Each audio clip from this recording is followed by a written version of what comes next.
Hello, I'm Michael Redmond, professional 9-dan Go player. In this video, I'm going to show you a game I played against Hashimoto Shoji 9-dan. Hashimoto Shoji was one of the top players of the Kansai Kiin, which is an organization that was created outside of the Japanese Go Association. There's two professional associations in Japan, but they do work together to play the tournaments.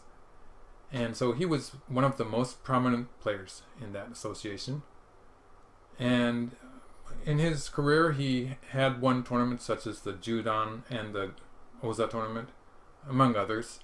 And he had a long career of being at the top of the Go system. And also, Hashimoto Shoji was famous for being a player who took a long time for his game. So when I went there, I went to Osaka to play him, so I traveled. And I had a hotel because I knew that he would be spending a lot of time thinking about the game and it would be a late game. So I figured that I wouldn't have a train back home. To get into the game, I have the white stones. In this time, it was quite popular for players to, for instance, be playing either low or high Chinese openings. This was a very popular opening. It was an opening that I found difficult, at least, to play. So I'm playing a 3-4 point here, making, if black does still play some kind of Chinese opening, I can play a shimari from that 3-4 point. And this was supposed to reduce the value of black's moyo with the Chinese opening. So when white plays this 3-4 point, usually black plays a kakari. And this is still, even in this era of computer programs helping us decide how to play, this is still pretty valid. It's still valid that black's kakari, black's approach move here in the upper right is still a big move. And white gets to play this approach move in the upper left. Black played a pincer. This is a point where it is a little bit different from what you see nowadays. Nowadays people do not usually play a pincer, but you would see black playing a move like this. Or maybe this is also a very big move in the upper right corner. Something like this would be more common nowadays, but we played pincers back then. And white plays this move. This move is a very big move. It's been a Joseki for a long time, and it turns out that AIs, the computer programs that are superhuman now, they play this attachment underneath almost every time. So it would be a feasible move, even back 2 moves at this point when black plays the kakari, the approach move. It would be feasible for white to be playing that. Whatever timing white plays this move, it's going to get a good score. Of course, I didn't know that back in 1988, but it's a move that was popular then also. So black covered and played the hanging connection. And now black kicks. So if white moves from the upper left corner now, for instance, if white extends here, then black can play the knight's move. And if we have this sequence that was sometimes played at that time, you can see that black is getting profit on both sides. Black will be surrounding this upper side as well as having potential to surround the other side. So for instance, if white continues with something like this, then black would continue with something on the side, maybe something like this. And you can see black is getting both sides while attacking white. So this is the general idea behind black's attack here. Black is starting with kicking to take away white's base. If we look at a Joseki book, it would say that black has to play some kind of an extension on the side. For instance, this would be an example of the Joseki variation, but this would give white an opportunity to give black a very low position on the upper side, and it wouldn't be, looking at the whole board position, it would be a bit too many moves that black is using for a low position on the upper side. So the idea behind this kick here, if white plays here, to have a more efficient way to surround the upper side. This would be just ideal for black. In fact, this is too good for black. So now that black is kicked here, white's plan will be to take advantage of the fact that black has not finished this local position, the local Joseki in the upper right, and white's going to dive into the upper side. So it's a question of what the strategy, how to do that in actual play. And the move I played was, I played this move, which is naturally threatening to connect underneath here. So this is quite obvious. It was the move that first came to mind. Another way I could have played is I could have pressed here. And this is the move that I found was suggested by Leela. If white plays this pressing move now, black's only choice is to play here and cut, which would, if white covers, black can cut here, and this local fight is going to be very difficult for white. So this is black's general plan, but the point is that if I wait to play this move later, I don't know for sure whether black's going to do that, and we're going to see that in actual play. So it was important, turns out it was important for me to play this exchange first, and then I could switch to the upper side. So I could play here now, after playing that one exchange in the upper left. So this was an important order of moves here, and if we assume the same kind of thing, this is okay for white. And just the fact that I have the potential to cover here later in the game, as well as the potential to play on this side. I have a choice here still, and black is committed already to having played this move. Black is already committed to fight there. So this would be perfectly fine for me. In the game, I played this move immediately without the exchange of a white play for here, for the black play here. So without playing that exchange in the upper left, I played here immediately, and black stopped me from connecting underneath. So this is a very natural exchange, and I played the two-space extension, which seemed to be the natural move. I could have played here, which would allow black to play a peep of some kind from the side. Maybe black would play this kind of peep, but I would just answer here.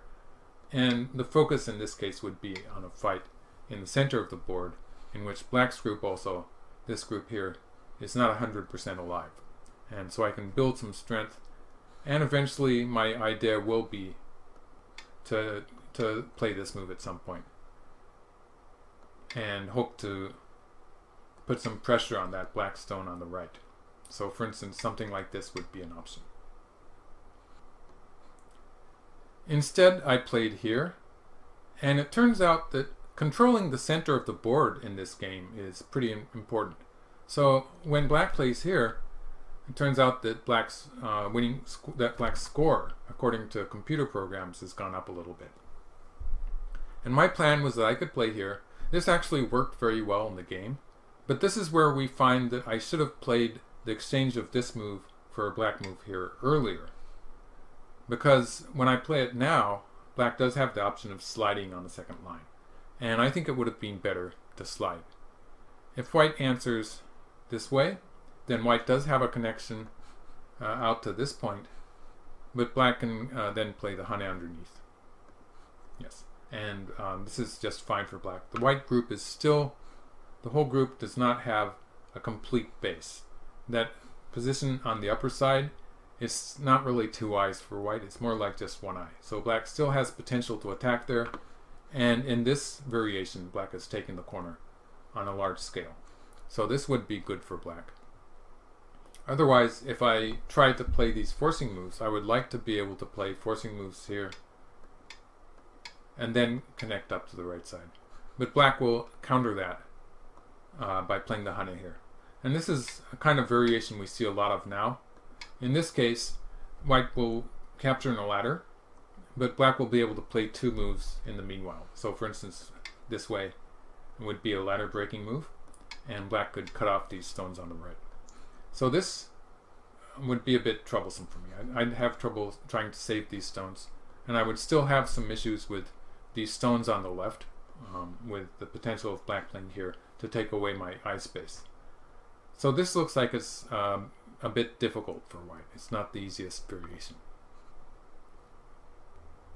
But my opponent played the empty triangle anyway. So this is sort of the default idea that black has. Black usually wants to play this way, and I covered, and then black cut. So this is the what black is planning. And it's interesting that Leela wanted me just to cover here, and this kind of thing. In 1988, I wouldn't have thought of jumping into the through 3-point like this in the lower left corner, and so this was just not really an option. In the game, I covered here, and black cut, and then I covered on the third line, and black played the hane here. And this is actually where the game starts to go in my favor, because I play a very nice sacrifice play here. And actually black should have played the hane on this side to make it more difficult for me to sacrifice these two stones. So actually, if white manages to sacrifice these two marked stones on a small scale, the local fight is going to be a success for me. And if white has to try to save those two stones, it's actually worse. So to go into this variation, just to show you what I'm talking about, if black plays the hane here, it's putting more pressure on white on the upper side. And if I continue with something like this, the game gets very difficult, because black can just shut me off there. There is a clamp here to take away my eye space, and it's a very dangerous fight for white. The fact that those stones on the upper side are not 100% alive, and black can close off the center. For instance, if white plays this way, black can capture those two stones on the left, so this is not a big problem for black. And white's group on the upper side is not completely alive in this variation. So this would be trouble for me. Maybe I would instead, play this way, but then you can see black will be putting a lot of pressure on me on the left side. That group on the left side doesn't look very happy. So maybe I'll just play here. And this variation, actually, black does capture those stones on the left, but I will have some potential to attack on the upper side. And in this variation, my group here on the upper side is pretty happy. It's out in the center. It has some eye space on the upper side. And it still has a forcing move. Around here, there's still a forcing move. So that means white does have something in the ways of eye shape. So then I would just give black that one territory. It is more than 20 points, but that's just the one territory that black has. And white has the initiative in this variation, so I'll be able to move later to the left side of the board. So maybe I'd be doing a Kakari here at some point, or maybe in a modern game, maybe I would be thinking of diving into the 3-3 point. This is so popular nowadays, but at the time I would probably be thinking in the ways of an approach move on one or the other sides. Actually, this would also be playing from the right, would also be giving me potential in this general area, which would work. It would be more like my style at the time. However, black plays a hane on this side. So at this point, when black plays the top of two stones, and both sides of the two stones here, these two white stones are in serious lack of liberties. So it's probably not a good idea for white to try to save them. But when I try to sacrifice them like this, actually I get a lot of extra forcing moves. So I cut here once, and I played an Atari, and then I just pushed from this side to get this extra mileage out of it. So my position here is actually improved a lot. So this was a success for me. Even though I gave black that territory, it's actually less than 20 points now. And I have my territories in the corner and on the upper side are pretty much enough to make up for that black territory that black is getting on the left. So that's alright. And I have the initiative to play somewhere. I should probably play towards the corner. In the game I played here. I'm attempting to attack. It might have been a bit of an overplay. Playing here would be perfectly normal. Again, this is a position where I think in modern play or with computer programs you might see the 3-3 invasion also. But of course I didn't know about that one. It was back in 1988. So I attack once. Black plays here. And again I could have played this way, but I protected against the peep there. I was bothered by the black peep here. And black jumps. So this was a solid move for black. And with this move, the group is fairly safe.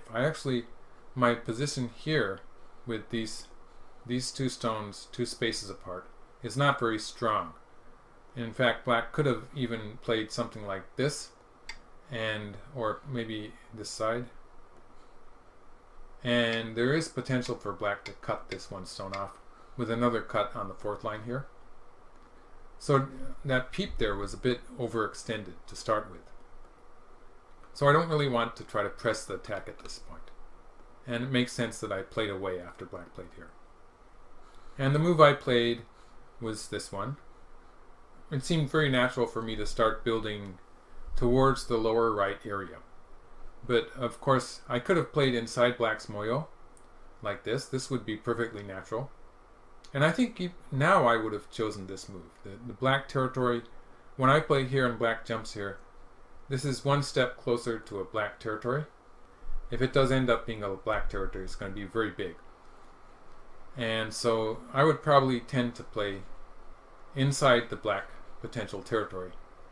And it would be relatively easy for me to erase that. Like if black plays here, something like this.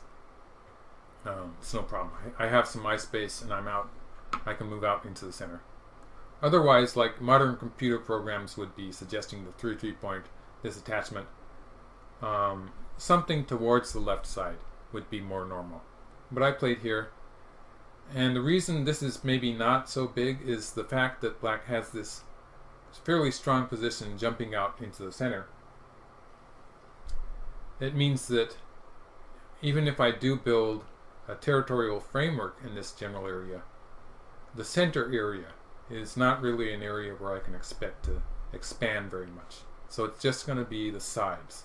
So it's a relatively limited moyo, you might say, a potential territory that white is building in the lower right.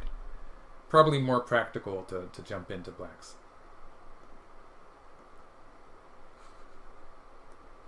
And I play the old-fashioned Joseki. This is another position where a modern computer program would be suggesting playing away, maybe something like this. AIs really like to play this move. But I slide and play a 2-space extension. And now it's really big for black to finish off that territory on the left, because white actually has the option of invading on the third line. So that's the move that I was actually aiming at playing at some point. I was thinking that later on I would invade. In fact, I did. So I was aiming at that invasion. For black, it's a big move. It's a big move to play something like this and to surround the territory. So some move black can probably play on the 7th line here. It's really hard to choose where exactly. Any move that will, when white jumps in here, white will not have enough room to make 2 eyes locally. So all black has to do is to have a stone waiting out there in the middle of the board, blocking white's escape route. So if white plays here now, for instance, black can just extend from the side. And the fact that black has this stone in the center of the board is going to make it just about impossible for white to escape out into the center. So this would finish the black territory, and it would be very big. In the game, black just moved to the large opening point on the right side. And I played this move. This is putting pressure on that black stone and trying to surround this area on the largest possible scale. So I sort of like this move. And black extended here. So when black plays this extension, this is putting a little pressure on the white group in the corner. For instance, if white plays away with something like this, for instance, black could just even slide here. And white's group would not have a full 2 eyes like this way. You can see white is turning into something like a carpenter's square-like position in the corner. But when there's an open space here, this is actually not alive locally. So black could continue to play moves like this, for instance, and white would eventually need to put a stone in the corner. Like this, for instance, that would be a bit painful. So when black played this move, it was very natural for me to kick once just to protect that territory. When I play here, I have more than 10 points in the corner. So that was big. And then I played this move. Now this move, I probably overthought that move. It was a bit too tight. So obviously it's a bit painful if I play away, for instance, and black at some point gets this move. Just this one move would cut off that white stone in the center and would be threatening to capture it on a fairly large scale. So this is what black is aiming at. So it makes sense for me to play once here. White could later play somewhere around, like for instance, if white plays here and black plays something like this, for instance. There is some potential for white to be playing like this and threatening this side, for instance. Or white might just start with that invasion on the right. And you can see black does have some weak groups to deal with in this variation. So this would have been perfectly natural. This was a bit too tight, and it didn't really affect black as strongly. So black played this way and protected the side with this variation. And then black played this invasion. I think this was a final chance for black to surround the left side. If black had played this sequence with the shoulder hit, this shoulder hit is a basic shape that is worth remembering. It comes up a lot. It can be used to attack white sometimes, but its main function is to build a position towards the center. So black plays here and attaches. This is usually forcing, because if white plays away, black will be able to force white into a very painful position with this move. The only way white can connect up to the stone in the corner is this way. And you can see white has lost eyes as well as most of white's territory. If black invades here later, that white group will be potentially under attack. So this is usually considered too painful for white, and white will answer, for instance, like this. And then black can play some move in the center, and it can be on the 5th or 6th lines, maybe somewhere around, this is 6th line, 6th or 7th line maybe somewhere around here would be reasonable.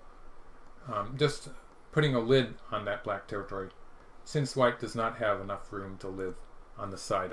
If white invades, for instance, if white comes in here, there's just not enough room for white to make two eyes. And so this would suffice to make that side territory. In the game black invaded, there's no way I can effectively attack this stone, but I get to jump in here, threatening these two black groups, and black connected underneath. This seems to be a reasonable move. For the time being, black is pretty much connected, but I get to jump into the left side. So this is the move that I was thinking I wanted to play it all the way back to when I played this move. When I played this Joseki in the lower left, I was already thinking that I wanted to invade here later. So I was setting up this move. Finally, I've got to play it. When I play this, I haven't reduced the left side black territory, so white's apparent lead in territory is more apparent now. It's a stronger lead in territory. So if we do look at that territory, white has a territory here that is at the very least going to be 10 points. And with the potential of extending to the left here, it has potential to be more like 15 points. So it's more than 10 points. This territory here in the upper right, that's more than 10 points too. So together they're getting close to 30 points. White has something that looks like about 10 points here, and maybe less than 10 points here. So somewhere in the ballpark of 50 points for white. Just about the lower right corner, I should mention that black can probably come this far relatively safely, or at least somewhere like this. So the most white can count there is about 10 points. To look at black's territory, black has some territory here, but it's down on the second line. It's not really a big territory to count.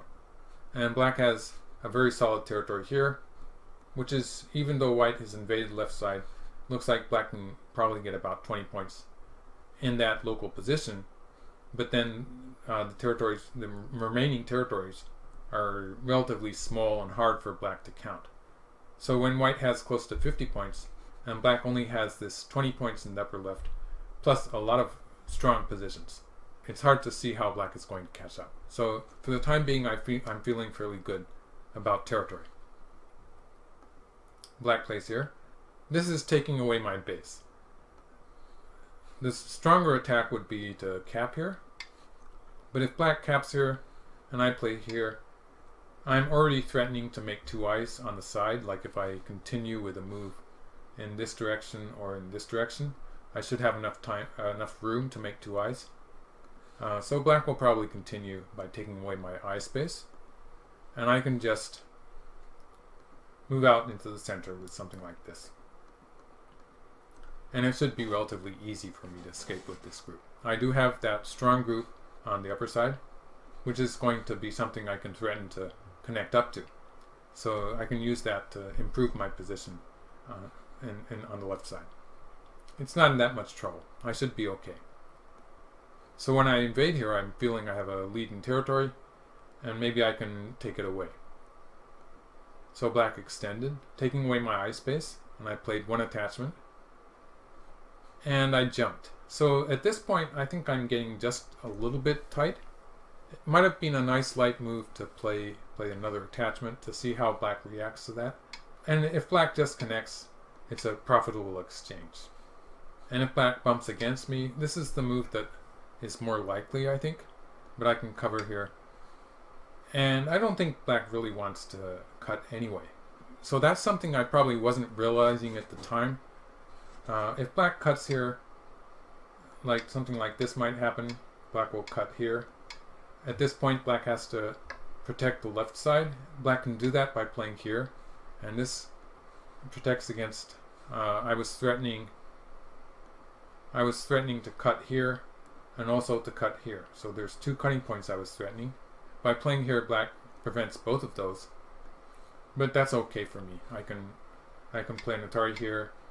Fortunately for black, the ladder is good for black, but just building some strength towards the center with some more forcing moves here at the very least, just these two forcing moves, getting all these stones pointing towards the center of the board would be good enough for me. In this case, I can afford to give black the side territory.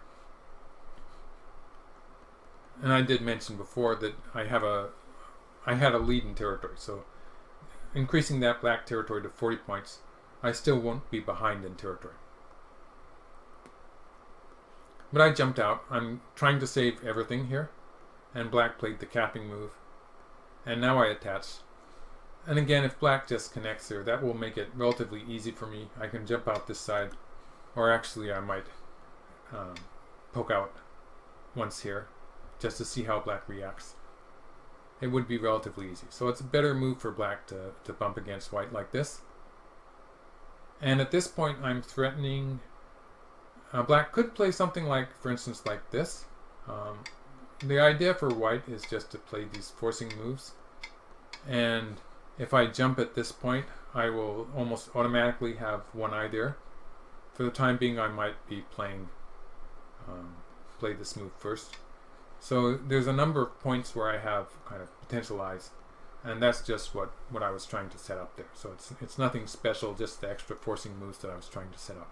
When I played here, black avoided that by taking the one stone, and now I don't have any of those forcing moves, but I do have an extra tempo to escape towards the center.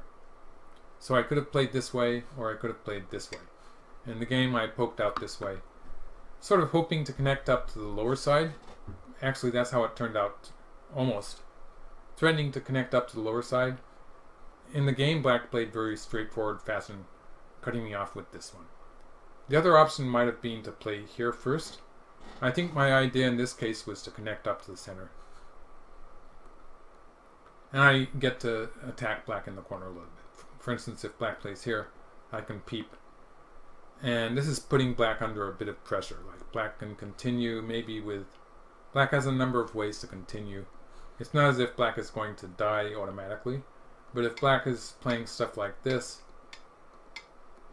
then it will be relatively easy for me to redeem my position on the lower side and get a fairly good position there, while black tries to escape out in the center. So for instance, something like this might happen.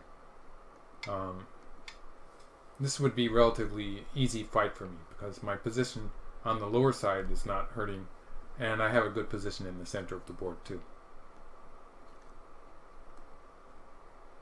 So in the game, black attached here and is closing me off from the center, and I simply extended. So I'm still trying to connect up to the lower side.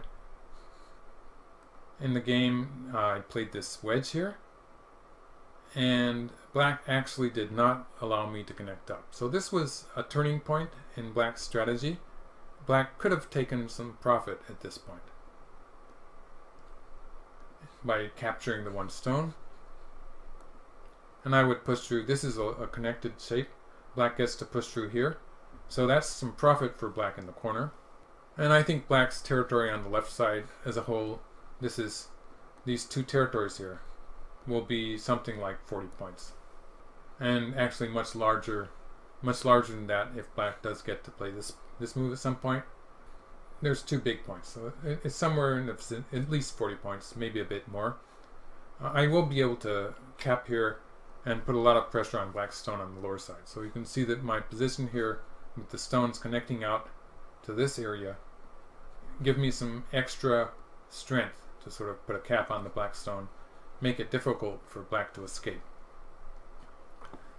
And it's not certain that white's going to get that territory on the lower side. There's still a lot of bad Aji there. Like black might be trying stuff towards the corner, or maybe just the jump here. Black has various ways to try to escape with that black stone. But these stones on this side also are weak. And if white is eventually going to play something in the center, a move somewhere around here, for instance, there would be potential for me to be attacking black's group on the upper side later in the game. So I do have some targets that I can threaten to attack while getting some profit out of this outside influence. I think the game is still okay for me at this point. In the game, black pushes through, so black is still cutting me off in the center. I get to connect here, and black connects too.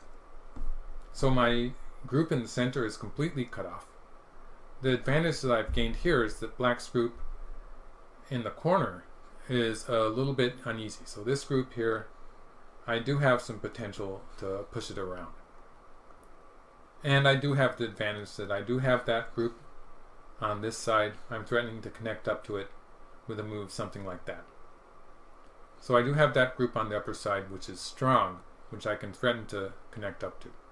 I could even have played this move. This might have been more straightforward, and it would have given me that potential eye with a move here.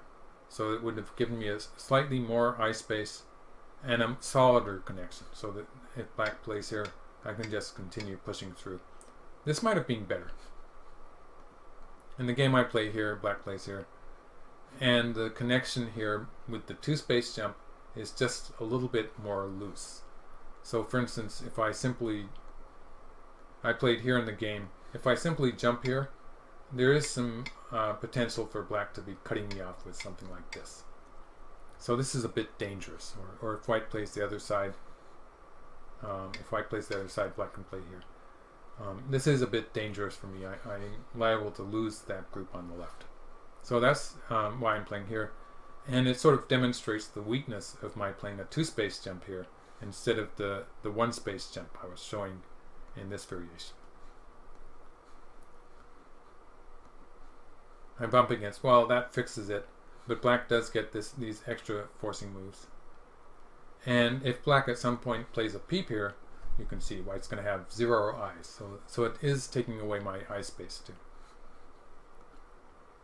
Black jumps. And again, I'm sort of saved by the fact that I have these strong groups in the vicinity. So first, I was helped by the fact that I had this strong group on the upper side, and I was in the process of threatening to connect to it, I got sort of an extra move towards the center. So that was one profit I got from that strong group. There's also the fact that this group in the upper right, let's mark this group in the upper right, is also completely alive. So that's another strong group that I have. And at this point, I'm just one move away, just about one move away from connecting up to that with a very loose connection. But when I have this space towards the right side of the board, a loose connection should be good enough. There's still plenty of space towards the right that my group in the center is going to be okay.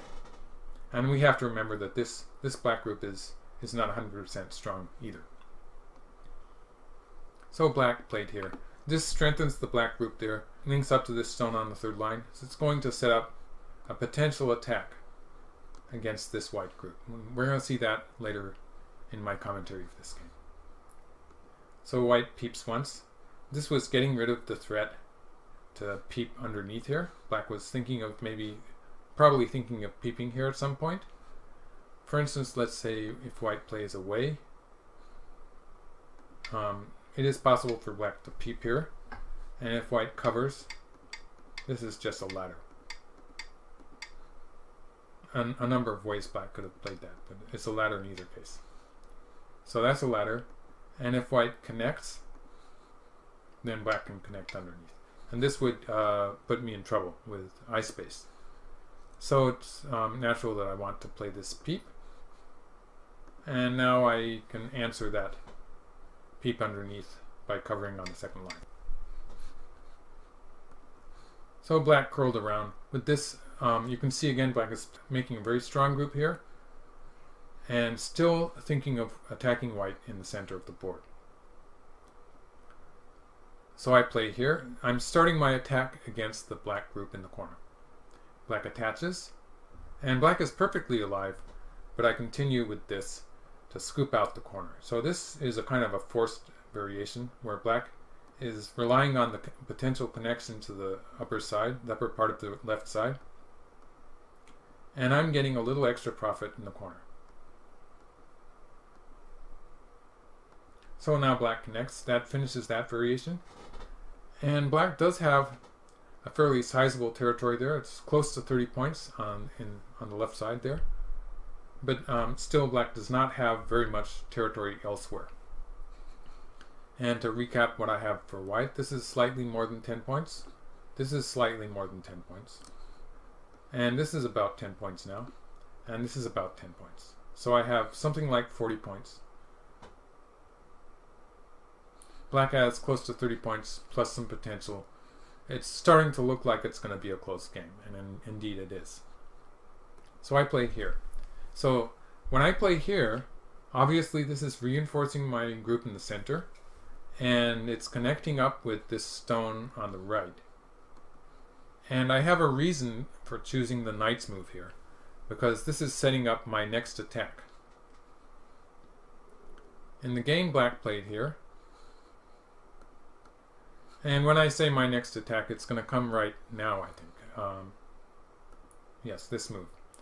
So my next attack is this move. The idea with this move is that the knight's move that I played earlier, this move, is actually not only connecting my stones up to the center, but actually it's setting up a ladder breaking. It's a ladder breaking move. When black plays here and I play the double attachment to cut black off, and black cuts here, I can continue with this move, which is forcing towards the right side. I'm threatening to capture 3 stones. And if black answers here, now this is actually a ladder. So that's sort of fun. I think we should take a look at this variation. At this point, it's not a very normal ladder because white has not chase black in a diagonal. White is actually chasing black in a very unusual pattern for a ladder. I call it a ladder because it works sort of like a ladder, but at this point it's more of a squeeze than a ladder. So white captures the black stones. And you can see that this stone the placement of this stone was very important. For instance, just going back to that point, if I had played that stone here, and the same thing had happened, then it would not be a ladder.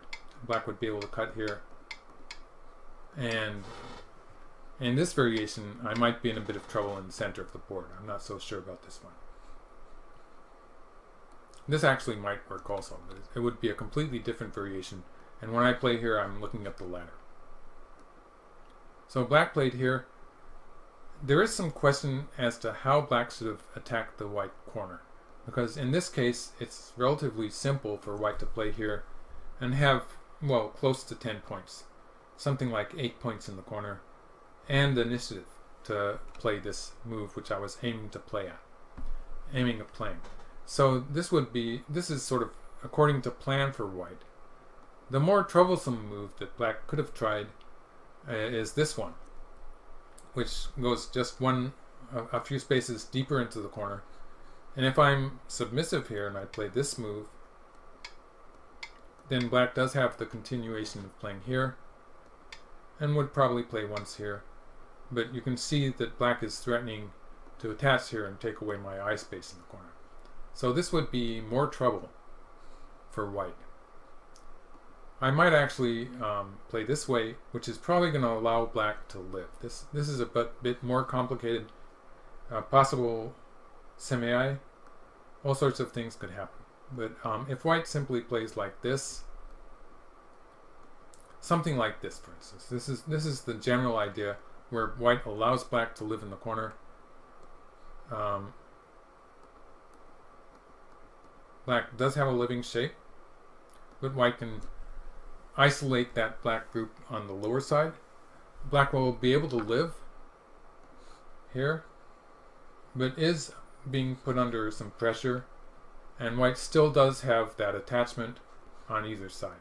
So there's an attachment here that's going to cause trouble for black. In the game, black played the peep, and I got to play this move, which is the move that I was aiming at all the time. So this was according to plan for me, and we did go into that variation where if black plays here, I'm going to cut black off with the double attachment. And actually, this is usually not a very good shape, but in this case it's very effective. If I can capture these two stones, I will have I will be certain of having a lead in territory. So black did not do that, but black actually played one attachment and then bumped against me. So this is black's strongest move, but in this case I'm going to have potential to capture these three stones. I cover here, black cuts, and now I can use this forcing move. So black can capture these two stones if he wants to. For instance, if black plays here, black will capture the two stones, but it will be very painful. This is just a lost game for black. White would maybe continue with this. It would just be too easy. So black has to answer on this side to stop white from playing that squeeze. The squeeze that starts with this move is just too effective. So black plays here. I get to play a peep on the second line. And black plays here. And now I thought very deeply about this, and I played this move. And I still have some question about that. It's a hard to call move. Like this move, with this move I'm trying to capture these black stones on a large scale. The simpler way to play would be just to wedge through here and connect, and this would probably capture these three stones on a smaller scale. Like black, for instance, can continue with the wedge here. That will capture these two cutting stones. So that was the idea that black had probably from the time that black played this attachment. Black was looking at this potential. But I can just continue with something like this, giving up the two stones and capturing this side. This also, although the game was probably good for me too, this would be a relatively simple way for me to have an advantage in this game. In the game I played this.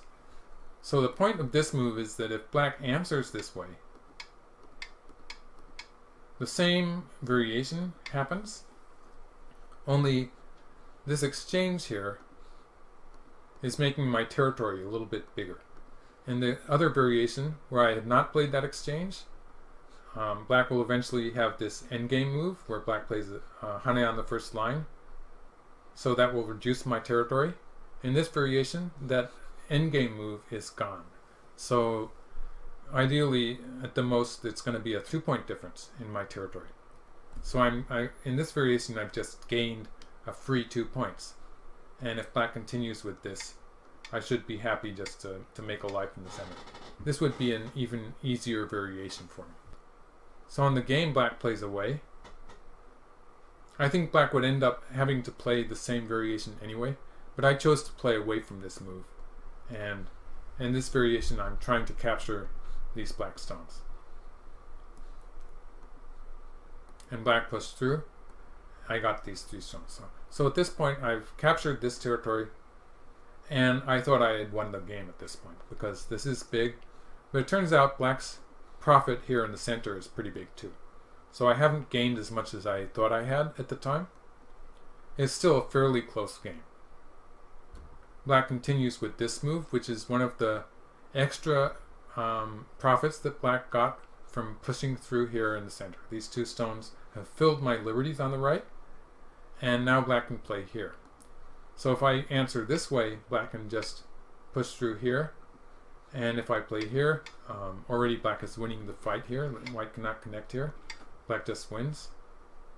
And connecting underneath on the first line is a bit painful. Otherwise, if White plays this way, this is going to lead to trouble in the corner. When Black plays like this, like even if White plays here and gets away with it, this is already losing. And if White plays something like this, this also is not a good variation, because White's going to lose the race to capture. So that corner is a bit dangerous for me, and I have to answer here. So this is some of the extra profit Black got from pushing through and at that point. And Black pulls back. You can see Black is going to get some territory in the center, and I get to connect underneath. So this was also a big move. Black covers here. At this point of the game, we're both playing large endgame moves. I have a few points of a lead. Black plays here. This is another big move, and I'm alive on the side, and I protect here. So after the game, I wondered if this was my mistake, because after this I'm going to get into trouble. So I came up with this variation, which is made almost immediately after the game. If I peep here now, Black will answer it, and I can continue with this forcing move, which is going to make a difference to what happens on the right side of the board. So after Black answers that, I can play here, and the follow-up is something like this, what I would expect anyway. Something like this might happen. The point is, in this variation, there's nothing that's going to happen on the right side. That's going to be a safe territory for me. Whereas in the game, it is not 100% safe. So the way that happens is actually very interesting. I played here, and at this point Black is just playing very thickly, but is aiming at something on the right side. So we're going to see that come up very soon now. Black starts with the peep here, and the fact is Black has a forcing move at this point. So when I was talking about White playing this move and then an exchange like this, this is a forcing exchange that White can play as an endgame move. Once the fight in the lower right has started, it's probably not forcing anymore. But this, if I had played it earlier, I could have played this exchange, and in this shape, a Black play at the mark point is not going to be forcing. White is connected in the center. The significance of Black having a forcing move here is going to be shown in the coming up variation. So when Black peeps here, and I play here, at this point, obviously I was running out of time, and I got a bit confused. So there's a number of variations that I have to think about at this point. And it comes with the realization that there is something that's going to happen when I play here. It wasn't all that clear exactly what's going to happen. And it turns out I should have played here anyway. When I do this, Black can wedge here, and this threatens to cut me off in the center. So this is why I was talking about playing this peep here to get a forcing move here. Getting a white stone there would completely get rid of the issue of that wedge, because in this position I cannot connect up by playing on this side. If I play here and here, Black can cut here, and that would be a collapse for White. That would be dangerous. And of course, if I connect on this side, Black can play this side. The hanging connection does not work because Black can just push through here, and I have two cutting points to deal with.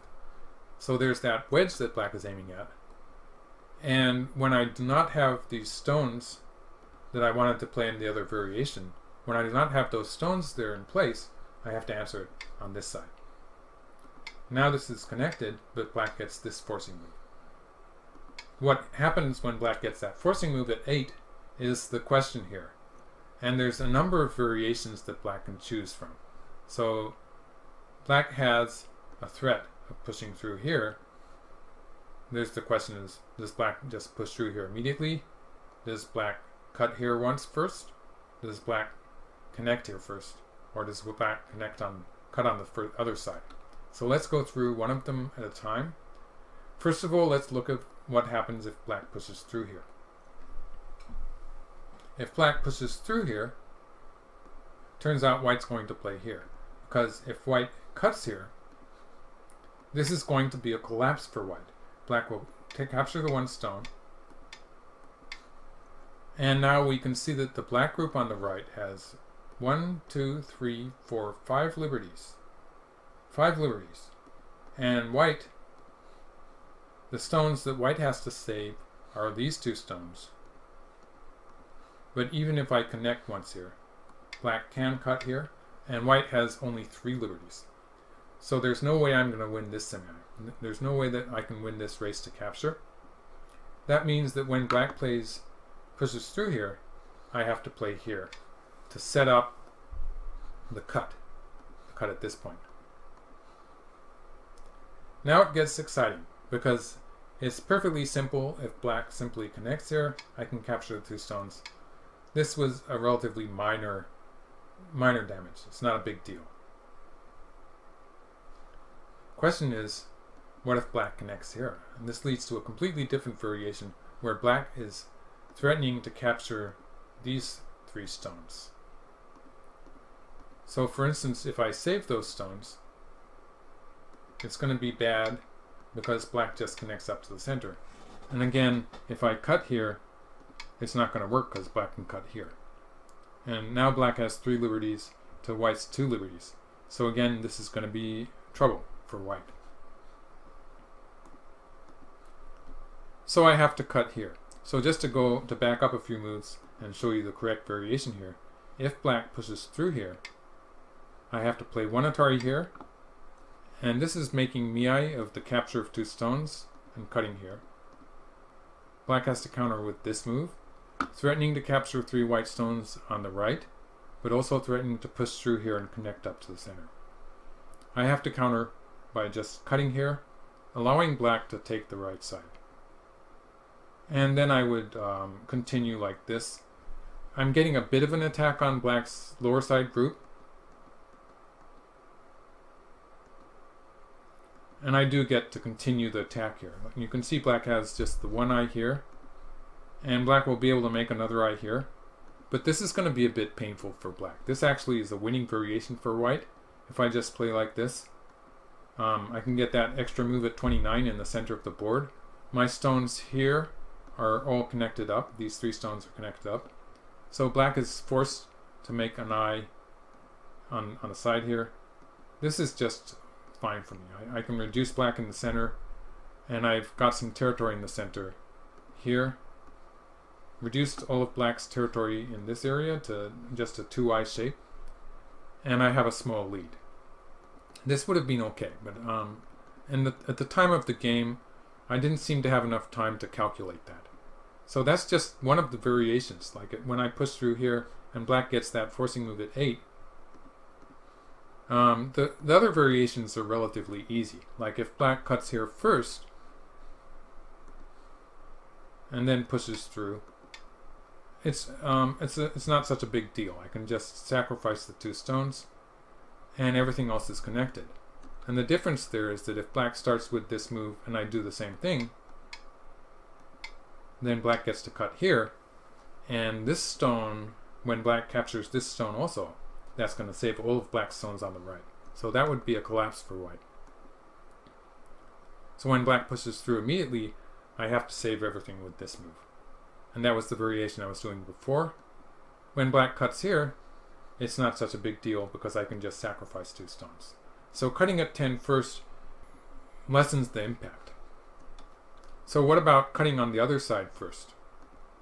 So when black cuts here first, this is actually quite similar to the previous variation, where white is going to take these two stones and is also going to have an attack against the black group here in the center. So that would be okay for white. The other variation is where black plays this connection first.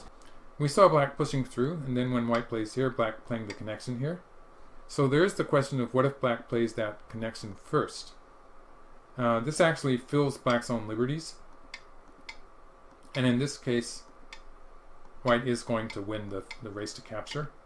White has 3 liberties and black only has 2. So in this variation, this exchange of this black stone for this white stone, it filled 2 liberties. So that was pretty bad for black. So this is the main variation where I'm going to play like this and allow black to capture 3 stones on the left. And in return I get a bit of an attack on the black group on the side. And on the whole, this is not bad for me. But I got a bit confused and I was maybe afraid of this variation. So when black cut here, I took a completely different course. In the game I played an Atari from this side, and I played an Atari here. So in this variation, black does get to connect here, and then connects here. And if I save the 1 stone, if I play something like this, then black can cut here. And black is now threatening to capture 2 stones with this move. Those would be key stones. Or otherwise black is threatening to capture these 2 stones with a cut here. So these 2 points are Miyai, and white is in trouble in the center of the board. So I did not do that, but I connected here, and black managed to save these stones. So this whole variation where black has saved this group here, this was a great success for black. And after this, the game is extremely close. So just to go back and recap, if I had played this variation, then in actuality I would have been okay, even though black does have this forcing move. I would have been okay if I played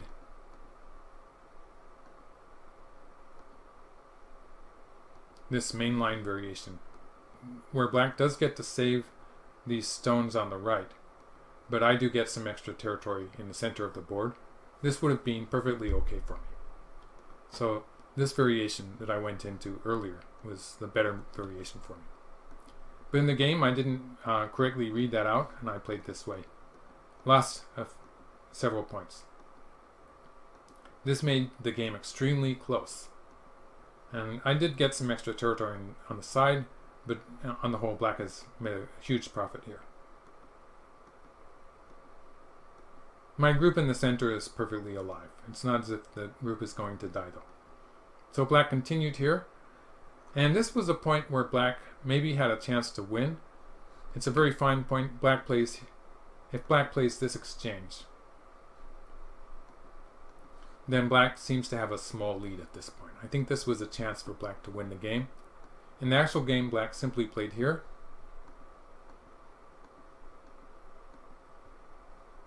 And this was a move which is after the exchange for this black stone, I am threatening to push through here. So because of this exchange, which could have been prevented by black playing this exchange first, because of this exchange that I play here, this move became forcing because it's threatening to push through here next. And so I'm gaining some points in this area by that exchange. So this subtle difference gave me a slight advantage here. And at this point, it's very, very close, but I think I'm going to say that white has a half-point advantage, because after the game, Hashimoto Shoji is actually was famous to be a player who spent a lot of time thinking. He would use up all of his time, and then he would use up a lot of time in overtime also. Like he would have a minute for each move, and he would be thinking 59 seconds of the minute every time for every move. So it would take forever for the game to end. and this was a half-point difference. It did last into late into the night, and then we spent most of the night reviewing the game together, and it was sort of amusing because there were some of the players from Osaka who had invited me out to dinner, or actually drinking, after the game. And so they were waiting for our after-game discussion to end. And it never ended. So it went on to about 2 o'clock in the morning, I think, 2 or 3 o'clock in the morning. And it was never ending. So one by one they gave up and they went out to have something to drink. And I never had any dinner party. So it was sort of unfortunate. But I did get a great experience in studying the game with Hashimoto. He was sort of famous for that, in that he would take a long time playing, and then the after-game discussion would never end either. So at this point, I thought that I was still ahead, and also he thought that maybe he had some opportunities to win the game, and we made a very thorough study of this endgame. We could not find any way for black to win, although there were a lot of half-point differences. Here I'm playing a sequence that doesn't locally work because black does have this peep, but getting this push in return for it makes it okay for me to sacrifice that one stump. So we have this sequence here, a fairly straightforward endgame sequence. I have to answer there on the lower side, and black, we're playing very normal endgame moves here. It's pretty straightforward. That's one of the reasons that I think we managed to figure it out. So in the game, we get to this endgame, and we're going to run out of points to play. No mistakes that I could find. And white wins by 1/2 point. I should mention that at this time in history, the komi was 5.5 points. So it's 1 point smaller than it is in Japan right now. But black only won by 5 points on the board, so it's a 1/2 point win for white. And because of this game, I was able to continue in this tournament. And my next opponent in this tournament was Sakata Eio. So he's a very famous player. For a long time, he had the record for the most titles won. So he's a player who made history, basically. And so it was a great honor to play him. So that's the next game analysis that I'm going to be doing for this tournament. So this finishes my commentary on my game against Hashimoto Shoji. It was one of my first games against the top player, and he was a very famous player, so it was an exciting game to play. It was very interesting when the game ended, and it was something like 2 or 3 o'clock in the morning. He remembered to ask me if I had a hotel ready. And we had been reviewing the game for several hours. So, you know, you would wonder if he might have thought about it earlier, but he thought to ask me. And I think he was going to offer me his house if I didn't have one. So it's sort of unfortunate that I didn't have that I did have a hotel room, because I think if I had said no, he would have taken me home, and then I would have been treated to a full night of setting go, probably. But I didn't think of lying to him at that point, and I told him I had a hotel.